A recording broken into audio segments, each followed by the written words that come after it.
Joseph is sometimes treated as if he's an intruder in the story, but God chose him to play a very important role in the first advent of his son. He was the earthly adoptive father of Jesus Christ, the Son of God. He became the husband of Mary, with whom, according to the scriptures, after the birth of Jesus Christ, had at least 6 other biological children as a couple. He was a descendant of King David through Solomon, which is the lineage of the kings. If by this time there could have been a rightful king reigning in Israel over the throne of David, it would have been Joseph. But because of God's curse on Jeconiah and his descendants, he couldn't. That is why the virgin birth was necessary. Christ had to be a son of David, but because Jeconiah was cursed that from him no king shall reign on the throne of David, and Joseph was his descendant, therefore Jesus got the blood of David through Mary his mother, a descendant of Nathan, according to Luke chapter 3, who was the son of David. But Jesus got the right to be king through Joseph without having his blood. This is the wisdom of God. Joseph lived a lowly life in Nazareth, a town of bad reputation, where in John chapter 1 verse 46 it is asked, "Can anything good come out of Nazareth?" Joseph is referred to as a carpenter. The Greek word for carpenter could also be translated as a stonemason or a metallurgist.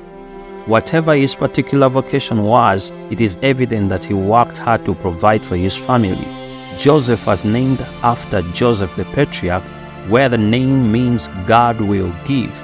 These two men have striking similarities and parallels. Let me share some of them. They share the same name as Joseph. Both their fathers' names was called Jacob. They were both descendants of Abraham, Isaac, and Jacob. They were both righteous men that nothing negative about their lives is recorded in the Bible. They were both dreamers. God communicated to them through dreams. They were both sent into exile in Egypt for the same reason. God intended both of them for the salvation of people. The first was salvation from physical death due to hunger and famine. The second was salvation from eternal damnation due to sin. At the beginning of his earthly life, Jesus was born into Joseph's family, and at the end of his earthly life and ministry, after his crucifixion, Jesus was buried in Joseph's tomb. Of course, this is Joseph of Arimathea, according to Luke chapter 23, verse 50 to 53. Joseph, the husband of Mary, was a man of great character and brevity, a self-sacrificing man. After he found out about Mary's pregnancy, he had a legal right to divorce her, but he intended to do it so quietly because he didn't want to bring public shame and disgrace to Mary and her family. After their marriage, he did not have sex with Mary until after Jesus was born, and in doing so, he safeguarded the validity of the virgin birth. We only see his godly character in this, but also his brevity in taking the shame and responsibility on himself by taking his young pregnant wife on a long distance to Bethlehem, a dangerous road 90 kilometers from Nazareth. And believe me, Joseph must have tried so hard to find a place for his family, but the best he could find was a stable, better than a street. He was brave enough to take the long terrain through the desert to flee to Egypt in exile in order to protect his family, especially the Christ child, from a mad king's wrath. Joseph was an obedient man to the law of God. He cared deeply about obeying God. He obeyed all the commands he received from Gabriel the angel without asking any questions. We see that 40 days after Jesus was born, he, along with Mary, took Jesus to Jerusalem to have him dedicated to the temple as required by the law of Moses.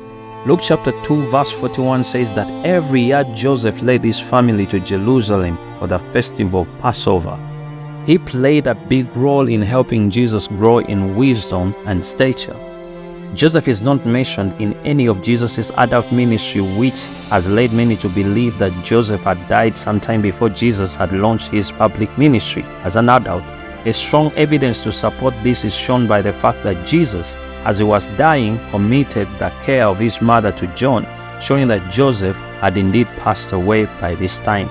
Although the Bible does not tell us much about Joseph, and it records no actual words Joseph spoke, yet what we have in the scriptures is enough to show his great character.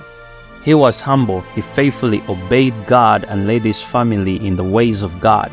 He was a brave husband and a hero of his family. He honored others and sacrificially loved his family.